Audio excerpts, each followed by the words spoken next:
una serie de acontecimientos ponen a la Argentina, al Uruguay, al Brasil en un mismo escenario de debate, de modos diferentes, por razones diferentes, frente a esos debates de cara a la historia, donde se suele caer permanentemente en ese defecto que un gran pensador liberal, Jean-François Revel, llamaba la hemiplegia moral.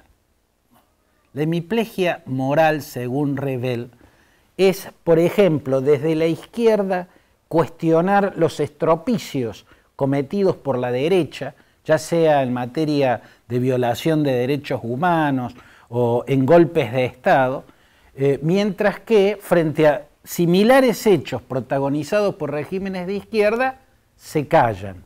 O viceversa, la hemiplegia moral de las derechas que critican los estropicios contra los derechos humanos o contra las instituciones cuando los comete la izquierda, pero los callan cuando se produjeron o cuando fueron generados por líderes o gobernantes o movimientos de derecha. Hay que terminar con la hemiplegia moral si uno quiere pararse correctamente frente a la historia, porque nunca hay una sola lectura de los hechos. Por estos días, en la Argentina se conmemora el desembarco en Malvinas, el conflicto en Malvinas. Y es muy importante ver los dos rostros de ese hecho, que parecen rostros antagónicos, nos crea o nos genera una gran complejidad pararnos frente al hecho Malvinas, conflicto de Malvinas. ¿Por qué nos cuesta tanto? Porque por un lado está lo que yo estoy convencido fue uno más de los crímenes que la dictadura militar cometió contra el pueblo argentino, contra la sociedad civil argentina. Uno más de los crímenes de aquel régimen espantoso, en este caso contra los jóvenes, esos jóvenes que fueron enviados a una guerra mal planteada, mal pensada, absolutamente improvisada, y que fueron enviados de prepo. Pero por otro lado está el heroísmo de esos jóvenes, todo el valor que una inmensa cantidad de ellos, sin preparación alguna, demostraron en el campo de batalla. El heroísmo incluso de muchos militares que combatieron, ¿no? El heroísmo destacado, por ejemplo, de los pilotos de la Fuerza Aérea Argentina, que llegaron a ser incluso tan elogiados por los propios británicos. Ese hecho es una realidad que nos dejó Malvinas. La otra realidad es un crimen más de la obtusa crueldad de un régimen espantoso. Obtusa porque la negligencia fue casi la línea rectora. Haber calculado, como calculó Galtieri, con el apoyo de toda la plana mayor de los militares que lo acompañaban, que Estados Unidos, por ejemplo, en un conflicto con Gran Bretaña se pondría del lado de Malvinas. ¿En virtud de qué? Y en virtud del TIAR, el Tratado Interamericano de Asistencia Recíproca. Es una negligencia gigantesca. Es cierto, existe un tratado, bien de los tiempos de la Guerra Fría, que se llama Tratado Interamericano de Asistencia Recíproca, por el cual, si un país americano es atacado por cualquier potencia extracontinental, o sea, por cualquier potencia que no sea del continente americano, todos los países que suscribieron el TIAR tienen que acudir en su defensa y participar en una guerra para defender al país americano atacado por una potencia extracontinental. Pero que exista ese tratado que impulsó Estados Unidos en tiempos de la Guerra Fría, pensando en que la potencia intercontinental que podría atacar a un país americano era la Unión Soviética, o alguno de los aliados de la Unión Soviética, y pensando que el país atacado era Estados Unidos. Esa fue la razón por la cual desde Washington se impulsó el Tratado Interamericano de Asistencia Recíproca. Tenía el mismo espíritu del Tratado de la Organización del Atlántico Norte, la OTAN, ¿no? Según el Tratado de la Organización del Atlántico Norte, cualquier país miembro de esta organización, la Alianza Atlántica, como le decían, que fuese atacado por un país que no perteneciera a esa organización, tenía que tener el respaldo monolítico de todos los países de la OTAN. La guerra de Malvinas ponía a Estados Unidos en la disyuntiva de cumplir el TIAR o cumplir el Tratado de la Organización del Atlántico Norte. ¿Se podía pensar que Estados Unidos iba a dejar de lado a la OTAN y a ese aliado tan estratégico con el que había compartido las trincheras en la Primera y en la Segunda Guerra Mundial, como es Gran Bretaña, por Galtieri, por una aventura de una dictadura sudamericana? O sea, que iba a optar por el Tratado Interamericano de Asistencia Recíproca en vez de ponerse o anteponer el Tratado del Atlántico Norte. Era absurdo, era parte más de la inmensa negligencia que caracterizó a ese régimen, donde lo más grave no era la negligencia, sino la criminalidad y la crueldad. Pero en Uruguay, por estas horas, por estos días, también hay un gran conflicto o una gran crisis de cara al pasado y a la última dictadura. Tabaré Vázquez ya ha removido varios jefes militares, ¿no?, por los debates que está generando en estas semanas el tema de la dictadura. Y en Brasil, el presidente Jair Bolsonaro impuso celebrar el golpe de Estado que creó el último régimen militar que hubo en Brasil, aquel que empezó con el general Castelo Branco y terminó más de 2 décadas y media después con el general João Batista Figueiredo. Aquel golpe de Estado ocurrió en 1964 contra el entonces presidente constitucional João Goulart.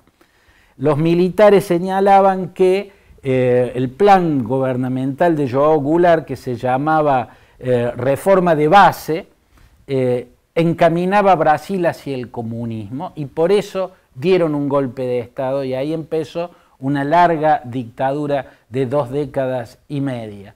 Reivindicar un golpe militar como hizo el presidente Bolsonaro, como hacía desde que era legislador y lo vuelve a hacer como presidente, es un delito.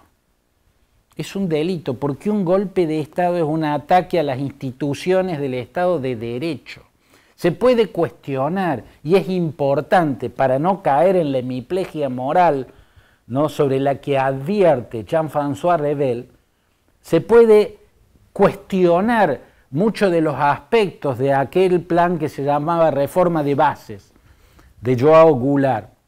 Se puede y es necesario abrir un debate sobre eso, es necesario en Uruguay abrir un debate sobre lo que implicaron los tupamaros y su aporte a que hubiese un golpe militar. Lo que no se puede es justificar un golpe de Estado y mucho menos una dictadura, ¿no? Lo importante es tratar de encarar un debate en el cual aparezca todo y que no se imponga la hemiplegia moral que haga ver solo una parte. En rigor, todos los debates de cara a la historia necesitan verse no desde un solo punto de observación. En estos días, cuando el rey de España, Felipe VI, estaba en la Argentina, en Córdoba más precisamente, Andrés Manuel López Obrador, el presidente de México, abrió un debate porque le exigió a este monarca español, Borbón al fin, que pidiera perdón por lo que sus ancestros borbones de allá del siglo XV y XVI hicieron en México a partir de la conquista y de Pizarro. Evidentemente hubo estropicios gigantescos. La pregunta es si semejante lapsus de tiempo no vuelve un poco absurda la exigencia de un pedido de perdón. Perfecto. Yo creo que hubo demagogia en ese reclamo, en esa exigencia. del presidente mexicano de hoy a España, para que España se disculpe por crímenes cometidos hace casi o hace más de medio milenio. Hay algo absurdo, hay algo demagógico, pero eso no quiere decir que disculparse por los crímenes en masa no sea importante y no sea bueno. Fue fundamental que Alemania se disculpara por los crímenes del nazismo. Fue imprescindible. Alemania pudo reinsertarse en las democracias del mundo porque pidió perdón por los exterminios y las barbaridades del Tercer Reich y de Adolf Hitler. Estuvo muy bien que Francia le pidiera perdón a Argelia por los crímenes cometidos en la lucha contra los independentistas allá en las décadas del 50 y del 60 del siglo pasado. Incluso Francia se disculpó por los crímenes que cometió la OAS, que era la organización del ejército secreto, que ya eran militares franceses pero que actuaban en la clandestinidad, porque el gobierno ya presidido por De Gaulle y que le había dado la independencia a Argelia, no ordenaba esas acciones terroristas. Y sin embargo Francia hizo muy bien en pedir perdón. Y hay muchos países que debieran pedir perdón. Holanda, por ejemplo, hizo muy bien en pedir perdón por la negligencia de sus cascos azules en Srebrenica. Srebrenica era una ciudad de Bosnia-Herzegovina en la cual ocurrió una masacre. 9.000 personas fueron exterminadas por las fuerzas serbo-bosnias que lideraba Radovan Karadzic y el general Ratko Mladic, ¿no? Y pudieron cometer ese exterminio de la población de Srebrenica en el corazón de Bosnia-Herzegovina porque los cascos azules que estaban protegiéndola cometieron una negligencia. Eran holandeses y Holanda pidió perdón. Hizo muy bien. Turquía debiera pedir perdón por el genocidio armenio y debiera pedir muchos perdones más por muchos exterminios. Estados Unidos debiera pedirle perdón a Vietnam y podríamos hacer una lista infinita. Irse tan atrás como fue Andrés Manuel López Obrador para exigirle a España un perdón por crímenes cometidos en la época de la conquista puede entrar en el terreno de la demagogia y por ende del absurdo, porque con el mismo razonamiento España le tendría que pedir a Francia que se disculpe por la invasión napoleónica, Francia le tendría que pedir, exigir a Italia que se disculpe por la invasión de Julio César a las Galias. En fin, si entramos en los perdones del pasado remoto, todos tendrían que vivir pidiendo perdón. Pero eso no quiere decir que los perdones no sean muy importantes, porque colaboran a generar una cultura global contra el supremacismo, porque el supremacismo, ya sea racial, étnico, político, económico o cultural, siempre en la historia ha cometido crímenes de lesa humanidad. Es importante reflexionar en estos tiempos sobre lo que Rebel llamaba hemiplegia moral a la hora de pararse frente a la historia.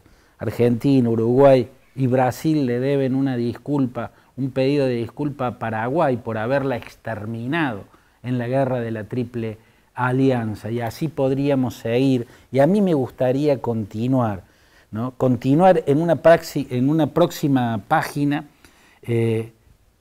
pensando en hechos muy graves que están ocurriendo en estos días. Por caso, las reivindicaciones que el actual presidente de Brasil siempre hizo de la tortura. Lo grave que implica que el presidente de una democracia reivindique la tortura. Algo que un juez británico llamado Ronald Bartle, a propósito del caso Pinochet, cuando fue detenido por Scotland Yard a final de la década de los 90 en Londres, a pedido del juez andaluz Baltasar Garzón, juzgó como significado de lo que implica la desaparición de una persona. Bolsonaro justifica la desaparición de personas, lo ha seguido haciendo como presidente. Esto es gravísimo y lo abordaremos en una próxima página.